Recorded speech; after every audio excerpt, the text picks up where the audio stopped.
বিল্ডিংটা পুরোপুরি হেলে আছে, যেহেতু পাশে হাই স্কুলের বিল্ডিংটা রয়েছে, বিল্ডিংটা হেলে পাশের হাই স্কুলের সঙ্গে ঠেকে গেছে।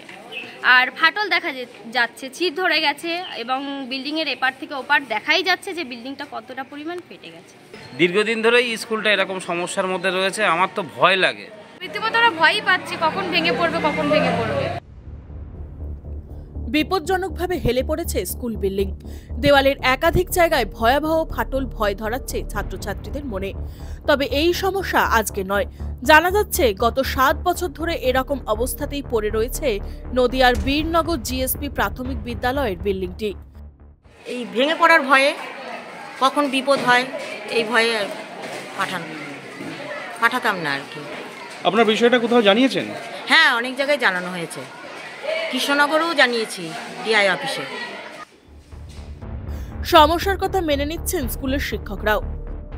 স্কুলের ক্লাস টাইমটা খুব শর্ট হয়ে গেছে। সকালবেলা ধরুন এই শীতের মধ্যে ছেলেপেলে আসে না, দেখি তো প্রত্যেক দিনই আমি দিতে আসি ছেলেকে, দেখি খুব ছাত্র সংখ্যা খুব কম। আর পড়াশোনার যেহেতু এই স্কুলে অনেক ছাত্র, প্রচুর ছাত্রছাত্রী, প্রায় 350-350 কাছাকাছি, তাই এদের পক্ষেই এত শর্ট টাইমে সব ক্লাস মেনটেন করা কিন্তু খুব কষ্ট। যদি কোনো সময় এই বিল্ডিংটা কোলাপস করে কারোর গায়ের উপর পড়ে, একটা বিশাল বড় সংখ্যকের গায়ের উপর যদি পড়ে, তাহলে মারাত্মক দুর্ঘটনা ঘটতে পারে। সেটা কিন্তু সহ্য করা খুব কষ্ট হবে সবার মধ্যে। সম্ভবত সেটা একদম প্রথমকার যে বিল্ডিং, সেই বিল্ডিংয়ের উপরেই নতুন করে বিল্ডিং করা হয়েছে, যে কারণে স্কুলের বিল্ডিংয়ে প্রচণ্ড ফাটল দেখা দিয়েছে। এবং ফাটল মানে কি ভয়ানক, সেটা যে কোনো সময় ভেঙে পড়ে যেতে পারে। আমরা দেখেছি যে বীরনগর হাই স্কুলের বিল্ডিংয়ের সাথে, যেহেতু একদম পাশাপাশি বিল্ডিং, হাই স্কুলের বিল্ডিংয়ের সাথে স্কুল টাচ হয়ে রয়েছে এবং এমন ফাটল দেখা দিচ্ছে যে ফাটলগুলো এপাশ ওপাশ দেখা যাচ্ছে, মানে পেছন দিক দিয়ে লাইট মারলে সামনের দিক দিয়ে দেখা যাচ্ছে, এরকম ফাটলও দেখা দিচ্ছে। তো গার্জেনরা এই ভয়ে বাচ্চাদেরকে স্কুলে পাঠাতে পারছে না। আমাদের স্কুলের যথেষ্ট বেশি বাচ্চা, 350 বাচ্চা স্কুলের। অবশেষে ধৈর্যের বাঁধ ভাঙল।